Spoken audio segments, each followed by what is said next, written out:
Baik, bismillahirrahmanirrahim. Assalamualaikum warahmatullahi wabarakatuh. Selamat pagi adik-adik semuanya. Sudah sarapan hari ini? Sarapan apa? Tapi kenapa lama saja?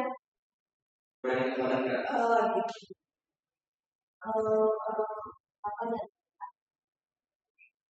Seperti biasa, kali ini kita akan membahas tentang sebelumnya ada yang tahu itu kelas tentang apa? Di sini sudah ada judulnya ya. Ada kali ini kita akan membahas selanjutnya dari pertemuan sebelumnya, yaitu bagian bab dari metabolisme. Pada pertemuan ini khusus membahas tentang metabolisme. Oke. Sebelumnya ada yang tahu metabolisme itu apa? Tahu ya. Nah, metabolisme itu merupakan kebalikan dari anabolisme. Nah, jadi kemarin sudah kita bahas ya, metabolisme itu ada dua, ada metabolisme dan anabolisme. Nah, pada pertemuan kali ini kita bahas anabolisme. Metabolisme itu berarti penguraian zat yang kompleks menjadi lebih sederhana. Kompleks.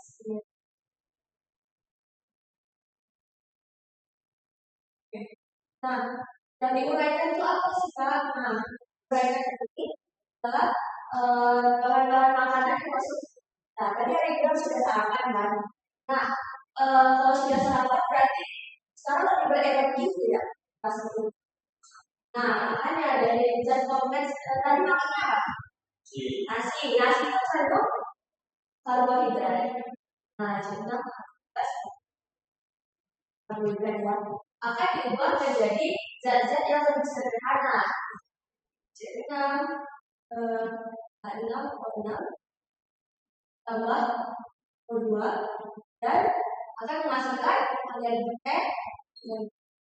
Nah, energi di sini berupa ATP. Nah, inilah yang akan kita pelajari pada pertemuan ini. Bagaimana zat-zat kompleks seperti karbohidrat, materi, lemak yang kita akan berubah menjadi zat-zat yang lebih sederhana dan menghasilkan energi. Okay. Nah, metabolisme ini sendiri prosesnya terdiri dari 4. Sebelumnya ada yang tahu adik-adik apa? Nah, oke. Pada metabolisme ini yang akan kita pelajari pada hari ini yaitu yang pertama ada proses polisis. Lalu yang kedua ada oksidatif atau bisa juga PO. Lalu yang ketiga itu ada siklus Krebs. Dan yang terakhir ialah transport reaksi.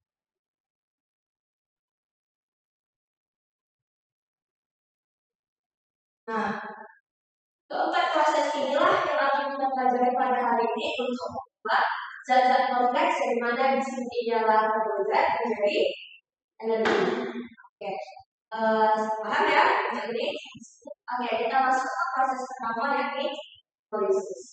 Nah, karbohidrat ini sebelumnya akan menjadi senyawa yang lebih sederhana atau ya, yaitu glukosa. Nah, kita sini ya. Pertama, prosesnya adalah glikolisis.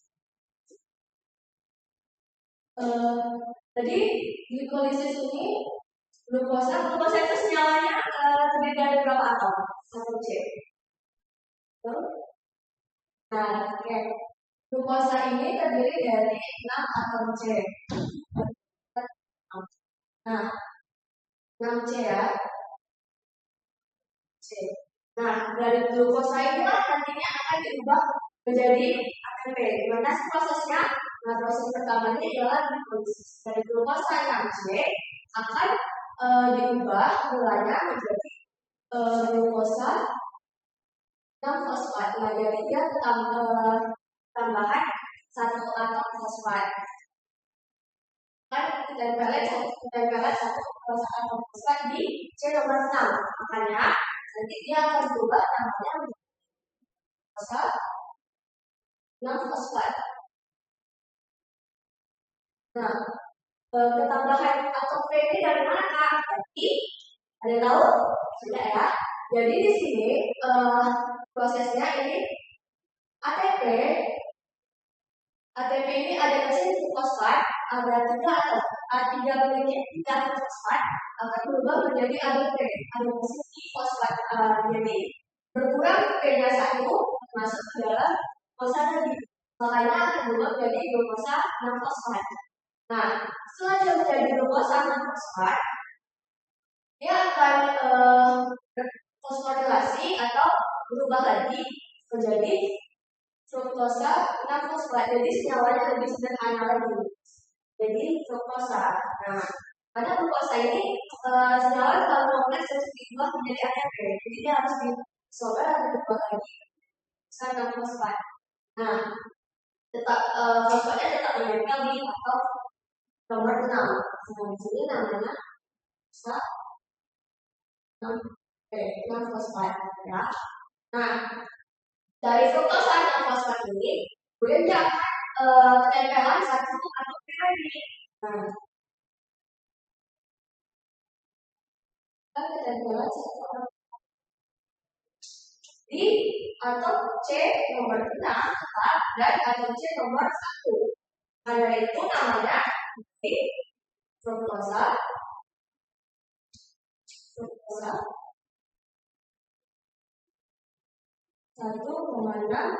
di fosfat. Nah, karena dia punya 2 atom P, makanya namanya di fosfat. Ini menunjukkan dia 2. Nah, ini dapat atom P lagi dari mana Pak? Sama seperti sebelumnya. Kita mendapatkan atom P dari perubahan ATP jadi ATP. Jadi ATP ini memberikan satu atom PMA atau fosfatnya sana PMA belum fruktosa 1,6 fosfat. Nah, dari fruktosa 1,6 fosfat dia akan berisomer. Berisomer itu dia berubah. Nah, dia akan kembali menjadi 2. Nah, di sini atom C-nya 3, sini atom C-nya 3. Nah, tapi ini sama-sama penempelan atom P-nya tidak berubah karena C nomor 1 dan C nomor 6. Nah, kalau dia berisomer seperti ini disebut dengan visceral organic decomposition.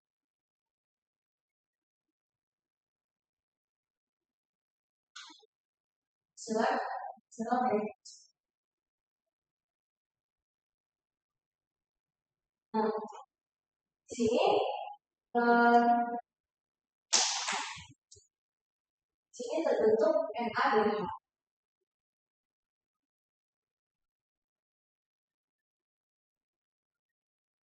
Sini nanti akan. Nah, dari visceral organic fosfat dan akan berubah menjadi satu ini akan berubah menjadi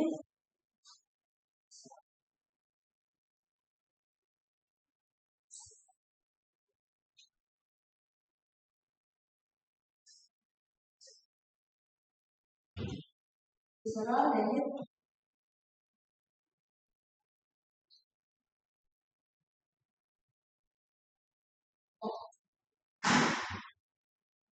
akan berubah menjadi visceral 1,3 di fosfat.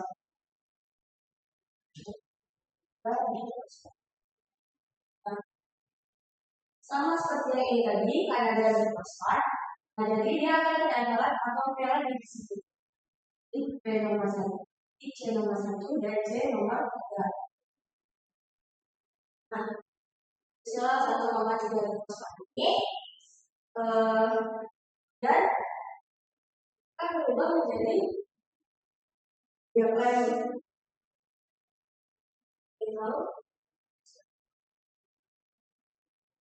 Bisa 1,3 fosfat akan berubah, tak tulis di sini ya. Sel 1,3 fosfat akan berubah menjadi sel 3 fosfat. Nah, jadi atom P-nya ini akan berubah lagi. Nah, dia akan kekurangan atomnya lagi menjadi sel 3 fosfat saja. dia fosfat saja. Nah, atom P-nya ini kemana sih Kak? Atom P-nya ini akan atom P yang ini akan diubah menjadi ATP atau energi yang kita butuhkan. Nah, makanya pada proses hidrolisis ini akan terbentuk ATP tersebut. Sini namanya glycerol 3-fosfat. Glycerol 3-fosfat. Tak tulis sini aja, dia akan membentuk ATP. Oke, dari glycerol 3-fosfat, kemudian dia akan berisomer atau pindah P-nya. C-nya tetap 3, tapi di sini P-nya tetap di C nomor berapa? Nomor 3, oke. Nah, nanti dia akan berisomer atau pindah C-nya disebut ke P yang disebut akan pindah ke C nomor 2. Nah, maka namanya akan menjadi glycerol 2-fosfat. Dari glycerol 2-fosfat kemudian akan berubah menjadi fosfatnya tetap di sini, namun di sini akan terdapat H2O yang keluar.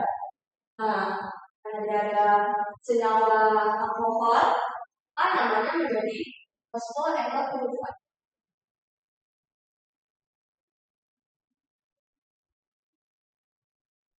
Nah, barulah dia akan menjadi dan P-nya ini akan hilang, sudah menghasilkan 3 atom C saja, akan berubah menjadi senyawa atau asam pirofat. Nah, sama seperti proses-proses sebelumnya, P ini hilangnya kemana Kak? P ini hilangnya akan membentuk ATP. Nah, dari ADP, dari ADP. Jadi, ADP ini kan tadi P-nya ada 2, maka dia di fosfat. Tambahan 1 P dari fosfat lawan 2, maka dia akan jadi ATP. Nah, P-nya 3 fosfat. Nah, inilah disebut dengan proses hidrolisis. Jadi secara keseluruhan proses hidrolisis ini adalah mengubah senyawa glukosa jadi senyawa yang bersederhana yakni asam pirofat. Oke, sekarang boleh bantu kakak apa saja yang dihasilkan dari proses hidrolisis yang tahu. Kita hitung ya. Jadi proses hidrolisis ini pasti yang pertama yang adalah senyawa asam pirofat. Kemudian apalagi yang kita coba dari hidrolisis ini ya, di sini terbentuk senyawa yang namanya NaDH. Lalu yang paling dibutuhkan adalah terbentuknya senyawa ATP.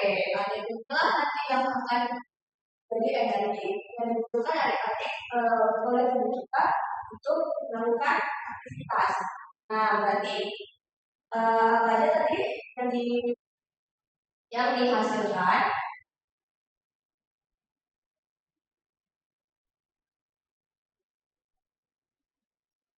Asam pirofat,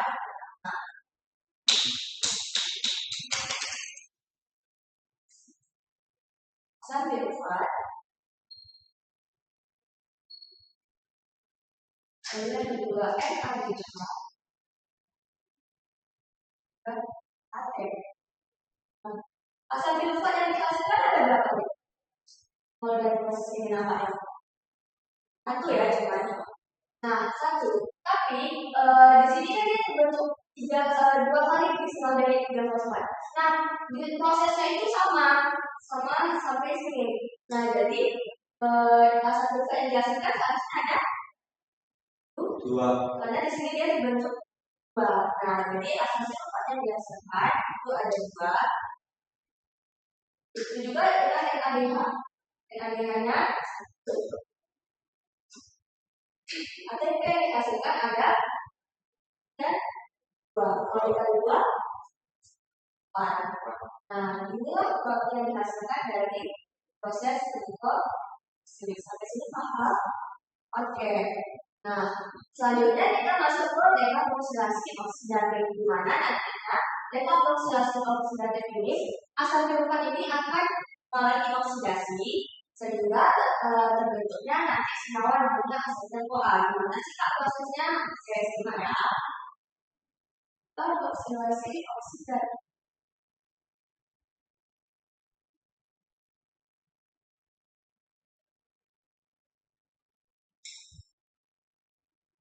Nah, yang kalau oksidasi oksidatif ini, tadi ada kecilnya berapa? Tadi? Ya.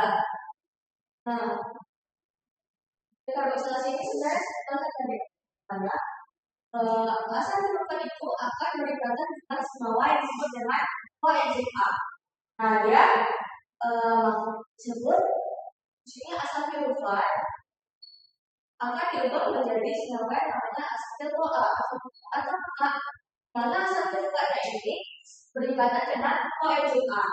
Nah, tapi kenapa di sini C kedua Kak? Nah, itu kan berhubungan dengan oksidasi oksidatif, di mana dia akan terjadi proses oksidasi sehingga dia mengeluarkan senyawa namanya CO2. Nah, makanya C-nya itu diambil keluar satu sama CO2, kemudian C-nya berubah menjadi 2. Jadi dia akan dikatakan dengan asetil CoA. Lalu juga pada proses dekarboksilasi ini akan terbentuk NADH. Nah, NADH yang terbentuk ada berapa? Tadi dari glikolisis, dari glikolisis ini dia terbentuk 2 NADH ya, karena ini terdiri dari 2 kan. NADH. Makanya pas masuk ke DO lagi, berarti yang dihasilkan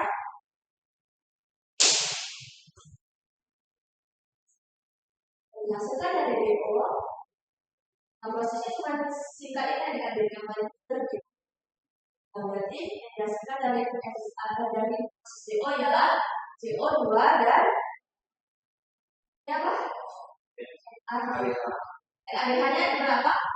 Dari proses glikolisis tadi NADH-nya berapa?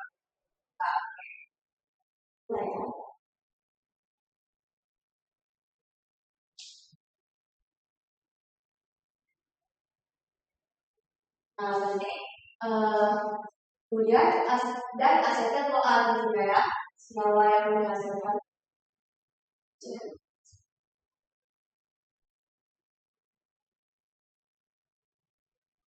masuk ke proses yang ketiga, yakni siklus Krebs.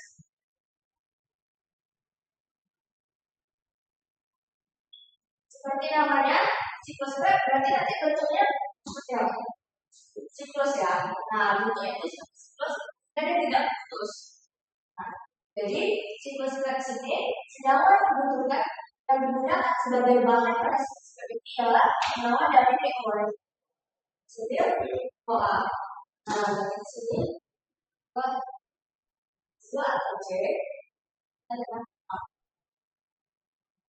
Seperti CoA. Nah, siklus Krebs ini agak panjang, siklusnya apa? Tulis di sebelah boleh?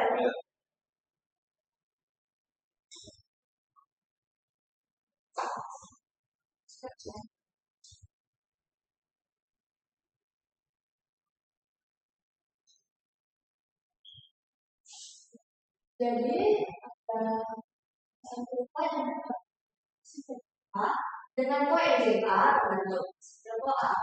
Nah, kemudian mulanya siklus Krebs ini asetil CoA ini akan berkembang senyawa yang dimana dia terdiri dari 4 atom C disebut dengan oksaloasetat. Namanya senyawa pada siklus Krebs ini beda-beda, jadi ada semudah untuk digunakan. Nah, jadi karena dia berkaitan dengan senyawa dengan C4, jadi dia akan membentuk senyawa yang memiliki, kalau ditambah C-nya berarti C-nya ada berapa? 4 tambah 2? 6. Nah, jadi dia kembali ke senyawa yang C6. Disebut dengan asam sitrat.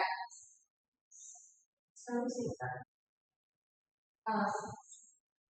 Namun pada proses ini CoA-nya dilepaskan karena dia berdekatan dengan oksaloasetat, jadi CoA-nya dilepaskan. Jadi tidak berdekatan lagi dengan CoA. bentuk senyawa disebut dengan asam sitrat. Dan asam sitrat ini senyawanya akan berubah menjadi tetap karbonnya 6, C-nya 6, maka di sini yang dilepaskan ada H2O. Nah, karena bentuk senyawa disebut dengan isositrat.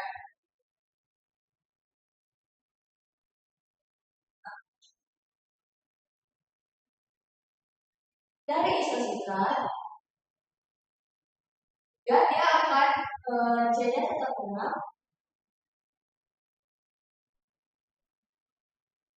akan membentuk senyawa yang disebut dengan alfa glutarat.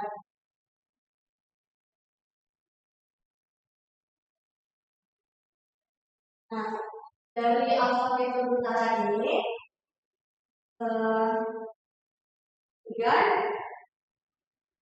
dia akan menempelkan CoA lagi, jadi CoA yang selesai akan masuk lagi untuk senyawa suksinyal CoA.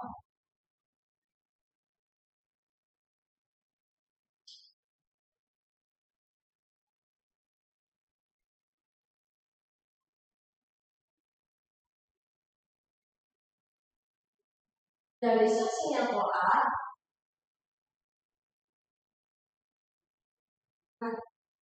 dia akan membentuk senyawa suksinyal. Disebut dengan suksinyal. Kita akan bikin siklusnya terlebih dahulu, baru kita jelaskan. Jadi setelah dari suksinyal, dia akan sini atau C-nya 2 menjadi 5, akan membentuk senyawa yang menggunakan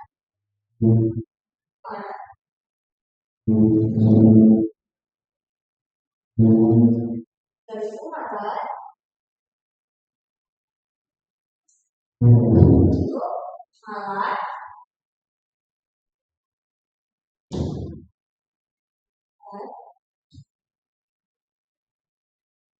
dan setelah dia membentuk senyawa selalu sekan.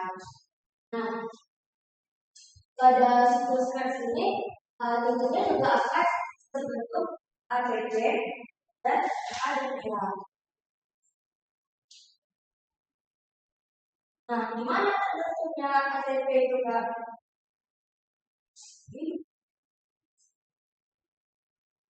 Nah, di sini kan C-nya tidak sama. Kemudian dia akan berubah C-nya.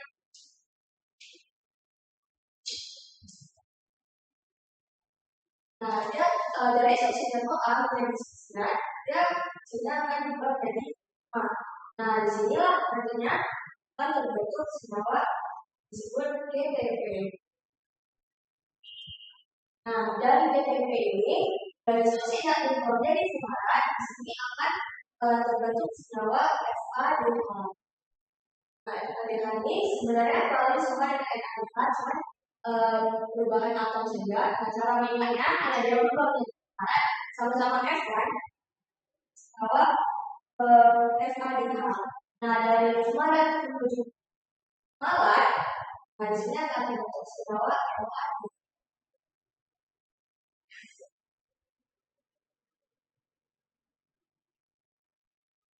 Nah, jadi dari itu apa saja senyawa yang dihasilkan dari siklus Krebs ini? Seperti ada GTP dan ADH dan ADH. Nah, karena dari siklus sebelumnya terbentuk 2, berarti masing-masing terdiri dari 2. Baik ADH 2 itu dan 2.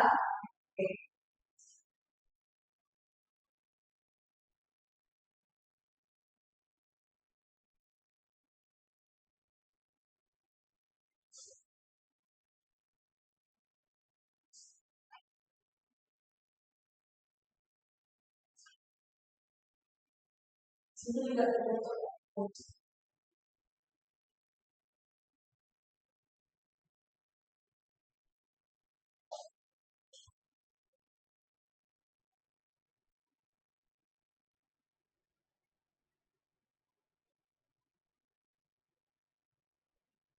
Berarti ATP-nya ada 2. 2 dikali 2? ATP-nya 1 kali 2, 2. ATP-nya, BTP ini sama seperti ATP, cuma dia beda asal bedanya ini dia buatnya ATP dia ada mesin. Nah, beda bahasanya. Jadi dia ada.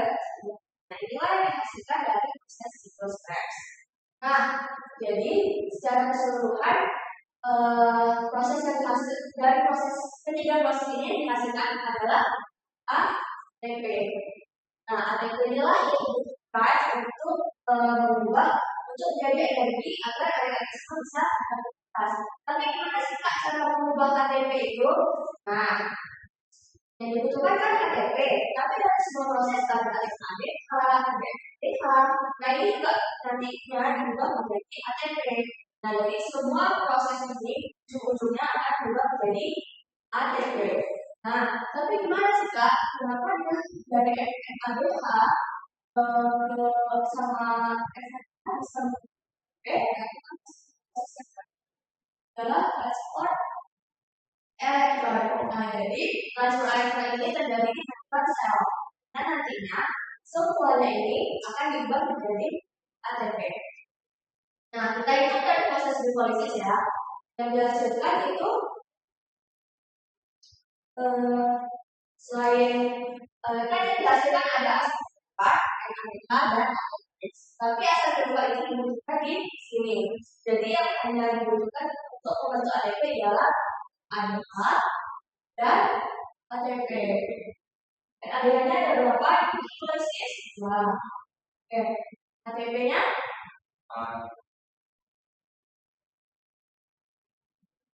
kemudian di DO ada dihasilkan ADH. Ada berapa ADH-nya? 1 kali 2. Karena dia ada 2 kali proses dari glikolisis.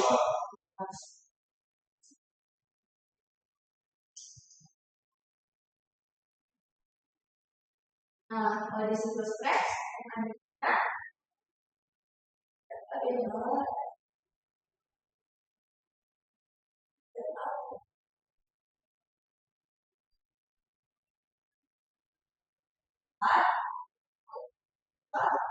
ini ada 2. Nah, untuk mengubah menjadi ATP, ADH ini dikali dengan 3. Jadi rumusnya ada kan ya. Jadi setiap kali ADH kali menjadi 3. Kalau ATP dia tetap ATP, kalau ADH juga kali dengan 2. Nah,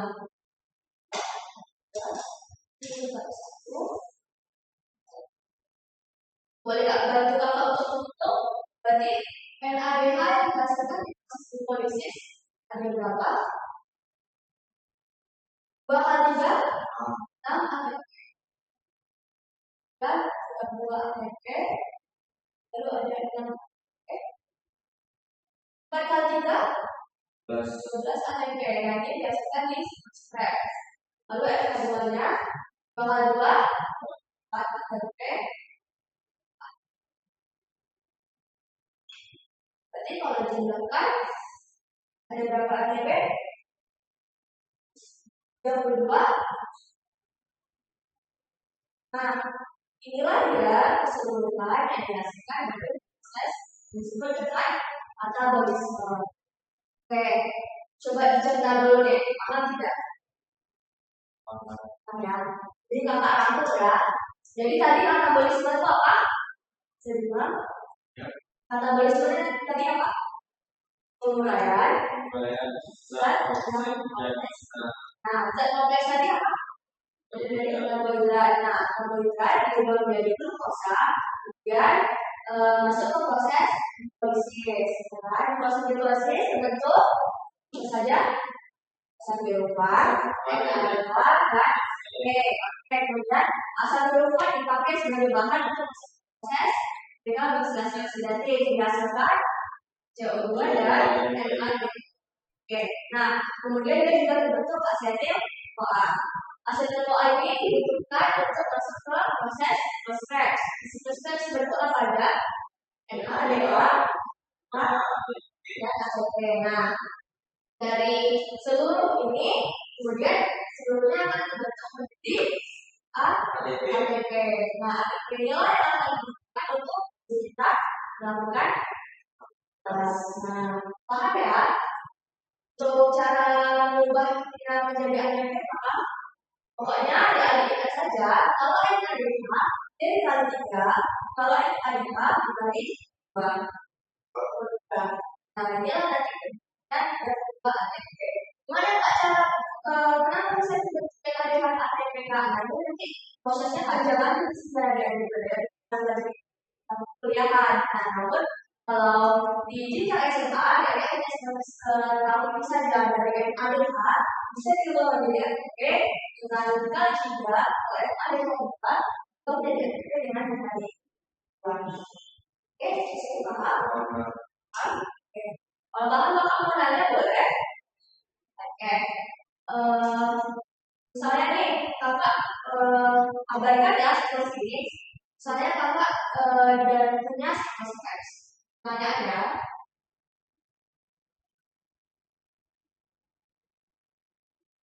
Kakak punya siklus X. Siklus X ini dihasilkan pakai ADH. Siklus X ini dihasilkan dan 2 XADH. Maka berapa ATP yang terbentuk dari siklus X tersebut? Ada yang tahu? Seperti rumusnya tadi, kalau yang ADH dikali berapa? Kali? Ya. Berarti kalau dia ada 4 ADH, berbentuk berapa ATP?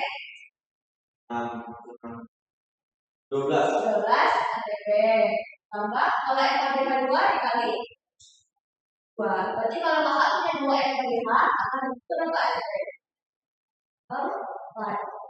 Berarti ATP yang terbentuk dari proses siklus ini ada 16 ATP. Ada cara untuk menentukan bagaimana terbentuknya ATP. Satu lagi pertanyaannya boleh? Berarti ada yang paham?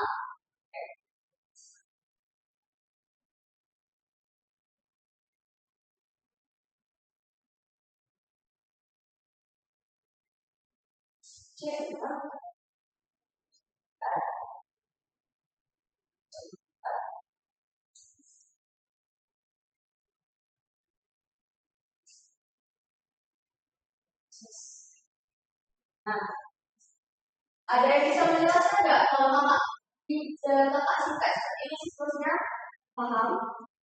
Nah, pertanyaan kakak ini aja. Ini ada siklus yang kita pelajari dari semuanya.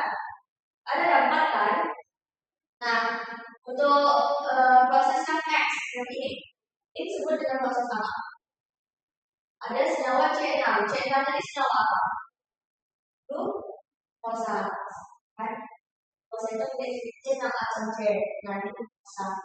Kemudian yang bentuk 2C3. Kalau C3 itu senyawa apa tadi? Akhir dari glikolisis asam bukan. Nah, jangan lupa ya, jangan lupa ini. Jadi proses glikolisis itu dari C6 ke R14 jadi C3. Dan kalau C2 itu apa tadi? Hasil dari karboksilasi oksidatif. Berarti dia ya C-nya jadi 2 lebih rendah dengan 1A. Berarti ini ada proses bio. Nah, kalau yang 2 kayak gini proses apa? Sudah ya, proses apa? Siklus Krebs. Oke. Paham ya kalau di singkat seperti ini. Nah, biasanya di soal-soal teori tadi tidak akan menjelaskan semua proses ini. Dia hanya membuatnya ringkas seperti ini saja. Nah, adik-adik mungkin nanti akan ditanya siklusnya atau apa yang dihasilkan dari siklus tersebut. Tidak paham ya. Oke. Sejauh ini kakak jelaskan ada yang ingin ditanyakan? Paham ya? Oke. Oke. Jadi nampaknya paham, nampaknya bisa jawab. Oke, baik. Yang tidak dijelaskan cukup. Oke, saat itu ya pelajaran hari ini untuk bintangnya bisa dilihat di aplikasi. Oke, baiklah. sekian dari kakak. Assalamualaikum warahmatullahi wabarakatuh.